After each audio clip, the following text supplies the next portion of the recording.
Bienvenue sur Parole d'expert, le podcast dédié au monde des affaires. Dans ce podcast, nous allons à la rencontre de penseurs et acteurs clés du monde entrepreneurial. Que votre objectif soit de développer, transmettre ou revitaliser votre entreprise, ce podcast est votre allié. Alors prêt à découvrir les secrets des meilleurs? Restez avec nous, c'est parti!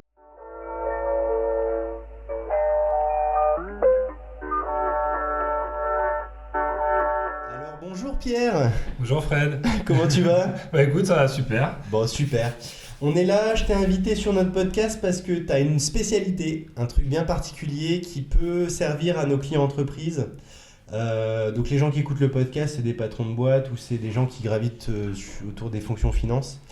Et je suis convaincu que ton savoir peut leur être utile et je vais poser le cadre.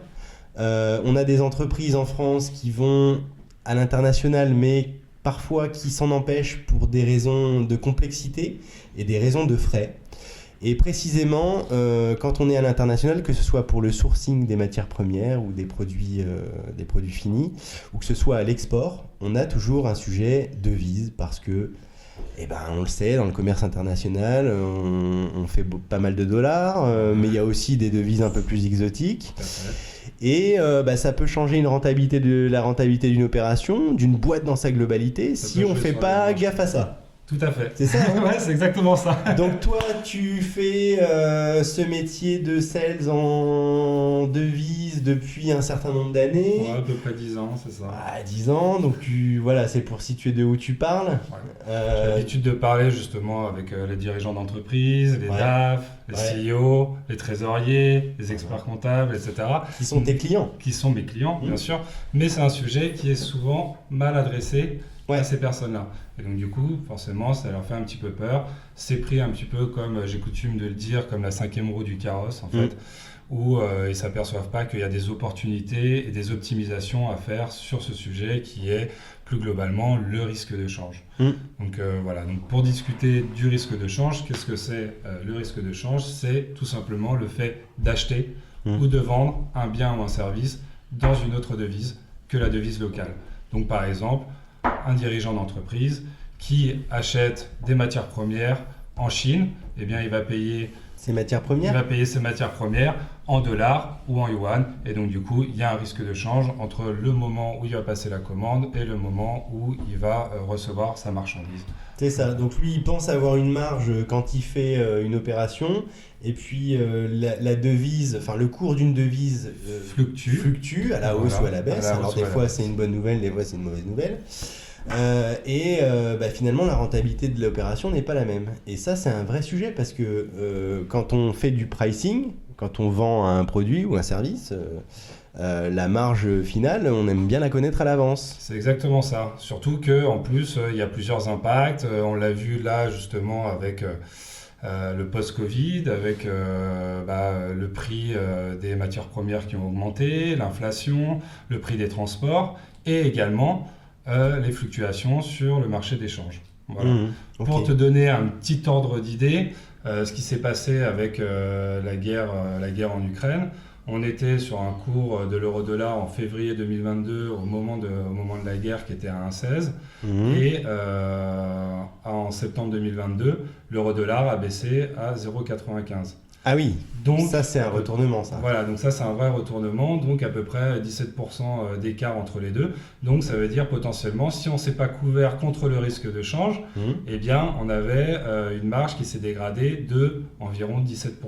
Et 17% sur les marges, quand on sait que souvent les entreprises sont à 5-10% de marge sur la vente de leurs produits, de biens et services, ça a des conséquences qui peuvent être hyper impactantes.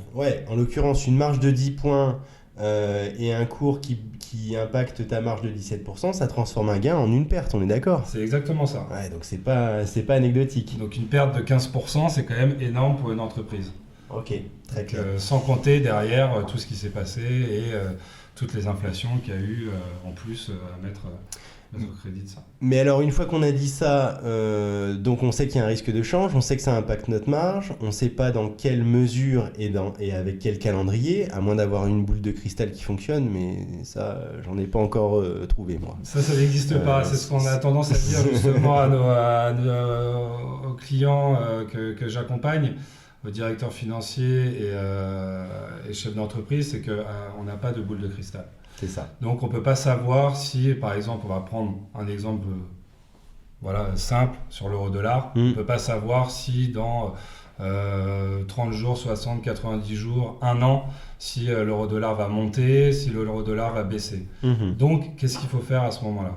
C'est la question que je te pose. Il faut se prémunir contre le risque de change. Voilà. Et se prémunir contre le risque de change, ça veut dire quoi? Se prémunir contre le risque de change, ça veut dire éventuellement travailler sur des cours budget en amont, pour définir un cours budget, pour pouvoir pricer ces biens qu'on veut et ces produits qu'on veut vendre aux clients. Voilà. Et ensuite, l'objectif, c'est justement d'essayer de combattre ce court budget. Et on combat ce court budget en prenant différentes dispositions, notamment en prenant des couvertures de change. On y vient. Non, mais on est là pour ça. Hein. Alors, on va essayer de pas trop rentrer dans la technique parce que ton métier est très simple à comprendre, mais il peut être très élaboré en termes de construction et d'ingénierie financière. C'est exactement ça. Mais globalement, on peut parler d'assurance. C'est comme une assurance. Voilà. C'est une assurance, c'est comme une assurance crédit sur des créances. C'est une assurance qu'on prend sur le risque de change. Voilà, pour limiter son risque de change. D'accord. Donc en fait, tu dis, moi j'achète, j'ai une parité euro-dollar à 1,15 dans ce sens-là. Oui. J'ai peur que ça baisse à 0,98, le cas de tout à l'heure. Le cas de tout à l'heure, c'est exactement ça. Donc très bien. Donc je prends une assurance. Je prends une assurance qui s'appelle une couverture de change sur un montant donné, avec une durée donnée. Donc ça, le montant donné, on le calibre en fonction des ventes qu'on a, en fonction des ventes, un carnet de commandes, des flux, etc. Donc le montant et puis la durée au moment où on doit payer son fournisseur ou on doit être payé pour sa créance client si on vend par exemple aux États-Unis. Ok, ça marche. Et alors, si la parité euro-dollar n'est pas à la baisse mais à la hausse, qu'est-ce que je fais avec mon contrat d'assurance couverture de change? Je vais payer plus cher? Non, je préfère dire des âneries comme ça permet de bien se dire. Non, mais je comprends. En fait, l'idée, c'est pas de tomber dans la spéculation. Nous, c'est ce qu'on a coutume de dire à nos clients, c'est que oui, en effet, si aujourd'hui l'euro-dollar est à 1,15, mais que demain il tombe il va à 1,20 et plus, du coup j'ai une perte, donc j'ai un gain potentiel que j'ai pas gagné. Et en fait, c'est pas grave. Pourquoi? Parce que si demain il descend à 1,10, qu'on s'est pas couvert, là, c'est une vraie perte qui se retrouve dans le compte de résultat de l'entreprise. C'est ça. Voilà. Donc oui, en effet, il y a une opportunité qui n'a pas été prise. Ça, c'est fait. Mais au moins, on a sécurisé son cours de change et on a sécurisé ses marges commerciales. Et ça, c'est le plus important, je pense, pour une entreprise. C'est le principe de l'assurance. En fait, on paye une prime et puis on n'a pas de sinistre. On a payé une prime pour rien. On a payé une prime pour rien. Voilà, c'est exactement ça. Ok. Très clair sur le sujet couverture de change. Après, ce que je veux pour aller un petit peu plus loin, après il y a des possibilités également. C'est pas parce qu'on a acheté une assurance à 1,15 que c'est monté à 1,18 qu'on ne peut rien faire. On peut toujours restructurer la position. D'accord. Voilà. Donc c'est-à-dire qu'on peut remettre de la durée, on peut remettre du montant. Et donc du coup derrière, au lieu d'avoir potentiellement un cours de change qui sera à 1,15, on peut le monter à 1,16, à 1,17, à 1,18, etc. D'accord. Donc c'est une question de management après au niveau en fonction des opportunités de marché, on va dire. Ok, hyper clair. Alors pour ceux qui suivent aussi les posts qu'on peut faire sur LinkedIn avec Diffineo, j'ai posté il n'y a pas très longtemps l'exemple d'un de nos directeurs financiers qui avait un client qui faisait de l'import, lui. Ouais. Sur le compte de résultat, c'était 60 000 € quand même de gains sur ce sujet-là. Donc c'est une très bonne gestion. Ouais, c'était une très bonne gestion et puis c'était pas un cas isolé parce qu'il l'a fait comme ça pendant plusieurs années. Donc ça peut faire la différence et sans investir dans un process de fabrication, sans recruter, sans développer un nouveau marché. Non, c'est juste de la gestion. C'est juste de la gestion. Donc, voilà, c'est exactement ça. C'est juste de la gestion. Après, il faut être bien accompagné. C'est important. Ouais. L'accompagnement, c'est pas parce qu'on passe uniquement par sa banque qu'on est forcément bien accompagné. Ouais. Voilà. Alors, des acteurs, justement, je rebondis sur ce que tu viens de dire, des acteurs qui accompagnent ou qui conseillent peut-être pas, mais qui proposent des services et des produits sur ce sujet-là. Il y a les banques traditionnelles. Mais il y a aussi des acteurs qui sont annexes et qui sont spécialisés là-dedans. Voilà, okay. Des PSP, voilà. Ok. Après, discuter avec eux, ça peut permettre d'ouvrir un peu les horizons, parce que forcément, quand on fait appel à une banque, on est mono. Enfin, on est mono-interlocuteur, on n'a qu'une salle de marché. C'est ça. Quand on fait appel à des spécialistes, on ouvre un peu le spectre et on va pouvoir aller chercher des solutions différentes. Voilà, c'est du trésorier de devises externalisé, c'est du courtier en devises qui va venir justement challenger les différentes banques pour avoir les meilleurs taux de change, pour avoir la meilleure offre, pour avoir l'offre qui correspond également à son besoin. Parce qu'on s'est aperçu que il y avait plein d'entreprises qui passaient uniquement par leur banque, mais leur banque ne faisait pas forcément toutes les devises ou n'avait pas un accompagnement spécifique par rapport à ça. Donc c'est bien de venir challenger justement son opérateur avec lequel on a l'habitude de passer ses opérations en devises, donc sa banque. Alors oui, souvent on passe avec sa banque. Pourquoi ? Parce qu'on a les financements, parce qu'on a son compte pro dans cette banque, parce qu'on a les enfants qui ont leur compte privé, leur compte courant, etc., etc. On a eu du financement. Mais souvent, c'est important de challenger ces banques pour aller chercher derrière de l'optimisation et de la performance.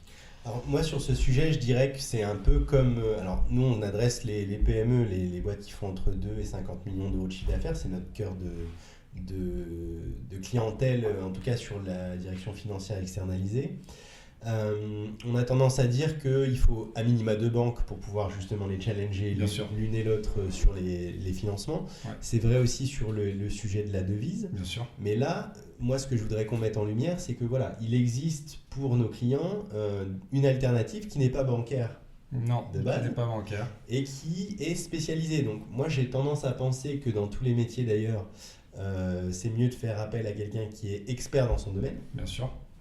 C'est différenciant et ça ne remet pas en cause la relation bancaire parce que nous on est très vigilants à maintenir une relation de qualité entre les clients et leurs banquiers parce que sans eux ça fonctionne quand même vachement moins bien. mais ça vaut le coup d'aller y jeter un coup d'œil. Donc moi je voudrais un petit peu aussi mettre de la lumière sur le métier. Voilà à quoi ça ressemble une salle de marché, comment ça marche, c'est quoi la relation. Ça ressemble à quoi, Pierre, une salle de marché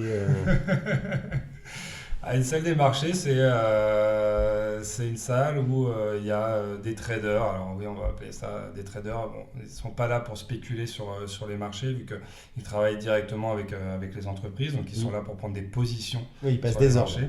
Ils passent des ordres, voilà. Et ils sont là également pour accompagner au mieux les entreprises et proposer différents produits, comme on a parlé tout à l'heure, des produits de couverture, en fonction des fluctuations des différentes devises. Ok, voilà.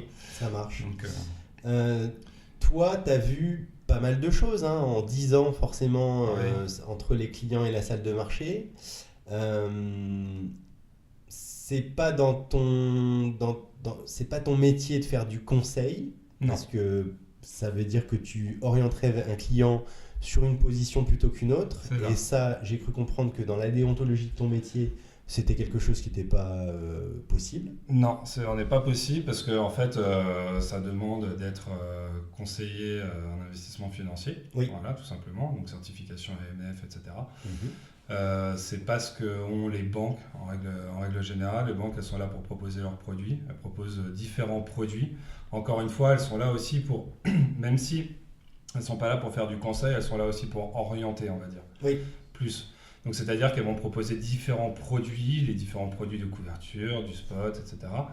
pour correspondre au mieux aux besoins du client. Et ensuite, c'est au directeur financier, aux décideurs, aux dirigeants de prendre la solution qui leur correspond le mieux par rapport à leurs besoins. Ok. Voilà. Alors là, on va plutôt utiliser ton expérience et les années que durant lesquelles tu as pu exercer dans les bonnes pratiques de ce que faisaient des clients qui avaient des résultats significatifs sur le sujet du change. Quelles sont les recettes qui marchent? En fait, c'est ça qu'on veut donner à nos DAF et à nos clients dirigeants. C'est quoi pour prendre les bonnes décisions, c'est quoi les bonnes pratiques? Les bonnes pratiques, c'est assez... je vais faire un peu une réponse de Normand. Il n'y a pas de bonnes ou de mauvaises pratiques. Ce qui est important, c'est bien de comprendre le marché, savoir ce qui se passe. Il y a beaucoup d'acteurs qui rentrent en jeu. Vous êtes censé savoir que en fonction de la remontée des taux des différentes banques centrales, que ce soit la banque centrale européenne, américaine, japonaise, etc., il y a des impacts sur les fluctuations. Il y a aussi au niveau l'aspect économique, au niveau de la croissance et dans les différentes régions, entre l'Europe, les États-Unis, la Chine, etc. Donc tout ça joue sur les marchés. Le plus important, c'est vraiment de comprendre le besoin du client. Voilà. Toujours, je me répète, mais c'est hyper important de ne pas rentrer dans la spéculation. C'est pas parce qu'on croit bien gérer dans un premier temps qu'on a des gains de change, comme tu disais tout à l'heure, avec ton client qui a fait 60 000 euros de gains de change. Aujourd'hui, il a des gains de change, demain, il peut avoir des pertes de change et il ne va pas comprendre forcément pourquoi. Donc là-dessus, c'est vraiment, je le répète, ne pas rentrer dans la spéculation, aller sur éventuellement de la couverture, mais c'est très spécifique en fonction de chaque besoin du client, en fonction des montants aussi qui sont engagés. Un client qui va faire, l'équivalent de 100 000 euros en dollars sur une année, on n'est pas sur les mêmes problématiques qu'un client qui fait 20, 30, 40, 50 millions à l'année. Et on ne va pas le couvrir forcément pareil. Et tout va jouer en fonction de ses besoins, la saisonnalité également. Il y a des clients qui sont sur de la saisonnalité. Là, on est dans le Nord. Ouais, on est dans le Nord. Donc forcément, le textile, ça parle. Donc... généralement, les entreprises qui travaillent avec le textile, elles prévoient justement leur saison en avance avec un an et demi, donc elles vont sur de la saisonnalité. Des entreprises qui vont travailler plus à la facture, ils ont un client, ils ont besoin d'acheter de la matière première en Chine, ils vont travailler à la facture et autres. Donc du coup, tout ça fait que c'est vraiment très spécifique. Donc ça nécessite de mettre en place une vraie stratégie. Et ça, le mot est important, une vraie stratégie au niveau des opérations, de change, au niveau des couvertures, savoir si on va plus passer sur du spot, si on va passer sur la couverture, quel type de couverture aussi, parce que en fonction de la durée, de la saisonnalité, etc., on peut partir sur des produits un peu plus sophistiqués qui vont apporter de la performance, Et c'est important. Moi, ma pratique, pour être très concret par rapport à des clients qui auraient besoin de devises, c'est effectivement de bien paramétrer les flux. C'est-à-dire de combien j'ai besoin en dollars ou dans une autre devise, à quel horizon. C'est ça. Quand est-ce que ça va rentrer et dans quelle devise et dans quel calendrier. C'est ça. Et par rapport à ça, je vois l'écart et je vois si j'ai besoin d'acheter ou de vendre de la devise. Et c'est par rapport à ça que j'appelle la salle de marché, en fait. Tout à fait. Bon. On est d'accord. C'est ça, en fait, c'est bien paramétré. Et là, on parle de flux, en fait. C'est-à-dire qu'il peut y avoir un décalage entre le moment où tu génères le chiffre d'affaires et le moment où tu encaisses la devise. C'est ça. Et c'est là où il faut être précis, en fait. C'est là où le risque. C'est là où le risque est important. Donc savoir le gérer, c'est extrêmement important. C'est ça. Donc on parle bien de flux pour ceux qui nous écoutent. En fait, c'est les flux. Les flux et la durée. C'est ça. La maturité. Parce que c'est pas pareil si je dois la payer maintenant, la facture, que si je dois la payer dans 30, 60, 90. C'est ça. Et plus la durée est longue, plus l'échéance est longue, plus l'incertitude est grande. Voilà, c'est exactement ça. Et donc du coup, on va aller sur des produits qui sont totalement différents. Voilà. Et en fonction également du montant. Donc on a compris qu'il y avait effectivement des solutions, Pierre. Elles sont multiples et les interlocuteurs sont nombreux. Moi, ça me va comme réponse, évidemment. Je suis là pour sécuriser un coût, gérer des flux, etc. Maintenant, la question qui se pose, évidemment, c'est combien ça coûte d'avoir recours à ce genre de produit ? Bien sûr. Forcément. Non, c'est une question très intéressante que tu viens de poser parce que c'est souvent des... Il y a un problème de transparence vis-à-vis de ces coûts. Acheter de la devise, ça paraît simple comme ça, mais il faut quand même être vigilant par rapport à ça. Parce que ce qu'il faut savoir, et c'est très important, c'est que le marché de la devise est un marché de gré à gré, qui s'échange entre différents interlocuteurs, etc. Et donc du coup, il y a un coût souvent qu'on appelle la marge, qui est prise par les banques et qui n'est pas forcément transparente. Pourquoi ? Parce qu'elle s'intègre directement dans le cours de la devise qu'on va donner pour une opération de change. Voilà. C'est ça. En fait, eux achètent à 12, ils te revendent à 15, quoi. Tu vois, c'est pas hyper transparent. C'est pas hyper transparent. On va vous dire, voilà, aujourd'hui, le cours de change qu'on peut voir sur, je sais pas, Boursorama, Investing, TradingView, il est à 1,15 par exemple, et eux vont le revendre à 1,13. Sauf que acheter la devise à 1,13 ou acheter à 1,15, ça n'a strictement rien à voir. Donc il y a 2% de différence. Et 2%, ça joue également sur les marges qu'on parlait tout à l'heure, les marges commerciales. Donc c'est de la marge en moins faite et de la marge. Oui. Bah, sur 1 million, ça fait 20 000 euros quand même. Ouais, c'est ça. Donc c'est 20 000 euros, on en fait des choses. C'est quand même significatif. Alors à la fin de l'année, sur le compte de résultat, ça se voit. Donc ça, c'est un aspect où il faut être assez vigilant, voire très vigilant par rapport au cours de change que va vous donner votre gestionnaire de compte avec qui vous êtes en direct via la salle des marchés de la banque ou autre opérateur. Alors je rebondis par rapport à ça parce que nous on accompagne encore des petites boîtes. Tous nos clients ne sont même pas en accès direct salle de marché, c'est-à-dire qu'ils ont un cours au comptant par l'intermédiaire de la banque sans vraiment transparence parce qu'ils ont pas accès à la salle de marché, ils ont juste accès à ils ont même pas d'accès ou de conseil parce que ils reçoivent du dollar, on leur met de l'euro sur le compte et entre temps on sait que la banque sert au passage mais on sait pas dans quelle mesure. Bah, c'est ça en fait, ce qui est important. Donc, une des bonnes pratiques pour nos clients c'est déjà avoir un accès direct à la salle de marché. La bonne pratique c'est vraiment de demander l'accès à la salle des marchés. Normalement ils peuvent pas vous le refuser. Voilà. D'accord. Après, ça va forcément dans leur sens. On connaît les banques. Ça va forcément dans leur sens d'avoir une certaine opacité, un manque de transparence par rapport à ça. Bien sûr. Pourquoi ? Parce que si demain vous avez besoin de payer un fournisseur en Chine en dollars, que vous vous initiez votre virement en euros ou en dollars, je sais pas, 100 000 $, vous savez, et que le virement passe à 16h, que vous l'avez initié à 9h du matin et qu'il passe à 16h. Entre 9h du matin et 16h, la devise elle a eu le temps de prendre 1% ou de perdre 1%. Donc du coup, c'est là où... et en plus, si on rajoute en plus de ça la marge de la banque, ça fait quand même des coûts qui sont très significatifs. Donc c'est pour ça que c'est important que quand vous avez besoin de payer, ça c'est un vrai conseil, quand vous avez besoin de payer une facture en devise au spot, voilà, de faire appel à la salle des marchés et de connaître votre cours de change en amont pour avoir cette totale transparence. Parce que souvent, mes clients me disent « Ah, mais non, ça ne me coûte pas très cher. Quand j'ai voulu virer 100 000 $ en Chine, ça m'a coûté 200 €. » Oui, mais ça, les 200 €, c'est les frais de virement qui prennent souvent un fixe. Alors, un fixe, il peut varier en fonction du montant, entre 50 et 150 €. Voilà. Et derrière, il y a un pourcentage sur le montant qui est souvent capé. Mais ce qu'ils ne voient pas derrière, c'est qu'il y a une marge en plus qui est prise par la banque. Donc là, en fait, sur 100 000 $, ça leur a pas coûté 300 €. C'est ça. Ça leur a coûté peut-être 1000 €. 300 € plus la marge. Plus la marge. Parce que tu envoies 100 000 et il y a que 98 000 qui arrivent, quoi. Voilà, c'est ça. En gros.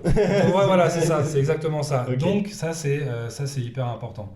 Et c'est la marge qui est prise par la banque et qui n'est pas transparente. C'est ce qu'on appelle le coût caché. Et en plus, il me semble, et c'est toi qui me l'as appris, il y a quelques temps, la démarche pour accéder à la salle de marché directe s'est simplifiée parce que moi j'ai connu une époque où il fallait obtenir un LEI, un numéro d'identification